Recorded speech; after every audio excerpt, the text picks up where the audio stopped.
4 మా అత్తగారు అలారం అవుతుంది.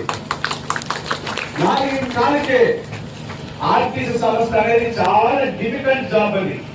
4 అతనికి కాఫీ చేసి ఇస్తూ, అతనికి లంచ్ బాక్స్, టిఫిన్ అన్ని చేసి ఇచ్చి అంత సపోర్ట్ అయిన అత్త మామ ఈ రోజు నాకు దొరకడం, ఆ తాతగారు దొరసాములు గారు రామూర్తి అని పెట్టారు కానీ దాని పక్కన ఒక పదం, ఒక డెడికేటివ్ పర్సన్, ఒక హార్డ్ వర్కింగ్ పర్సన్, ఒక మోటివేషన్ పర్సన్. ఇది చెయ్యాలి అంటే ఎక్కడెక్కడి నుంచో వస్తామండి. సంక్రాంతి పండుగ ఇంటికి పల్లెటూరుకి వెళ్ళి అందరికి బట్టలు పెట్టి తాతలకి ముత్తాతలకి అన్ని చేస్తామని మా బావగారు అందరూ బెంగళూరు నుంచి వచ్చి ఫెస్టివల్ చేస్తే మా మామగారు ఆర్టీసీ వర్క్ లో ఉంటారు. అంత డెడికేటివ్ పర్సన్ ఈ రోజు ఒక ఆర్టీసీ సంస్థ కోల్పోయిందని నేను చెప్తున్నాను. ఇలాంటి వ్యక్తిని ఆర్టీసీ ఎప్పటికీ దొరకపెట్టలేదని కూడా నేను చెప్తున్నాను. ఈ జనరేషన్ లో ఒక బాబే చాలనుకుంటున్నారండి అందరూ, ఒకే సన్ ఆర్ 1 డాటర్. కానీ నాకున్న 2 పిల్లలు ఎవరంటే మా నాన్నగారు ధర్మయ్య, మా మామయ్య గారు ఆ దేవుడిచ్చిన వరం.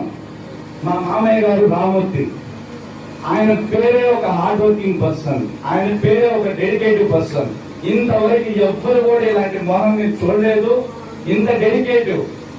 మేము 8 గంటలు డ్యూటీ చేస్తే మాకు అక్కడికే బ్యాక్ పెయిన్, కాలు నొప్పి, తలనొప్పులు, ఎప్పుడెప్పుడు బస్సు ఉందా, ఎప్పుడెప్పుడు కారు ఎక్కుదామా, ఎప్పుడెప్పుడు బస్సు ఎక్కుదామా అనే రకం. ఈ రోజు డెడికేటెడ్ గా 24 గంటలు నిద్ర పోకుండా చేసిన వ్యక్తి ఒకే ఒకరు ఎవరైతే కేఆర్ మూర్తి.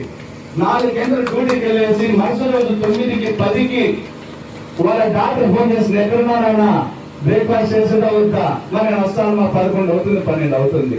ఇంత డెడికేటివ్ పర్సన్ ఒక ఆర్టీసీ సంస్థ ఈ రోజు ఖచ్చితంగా చెప్తున్నా, ఇలాంటి వ్యక్తి ఒక సంస్థలో కూడా జాయిన్ అవ్వలేరేమో.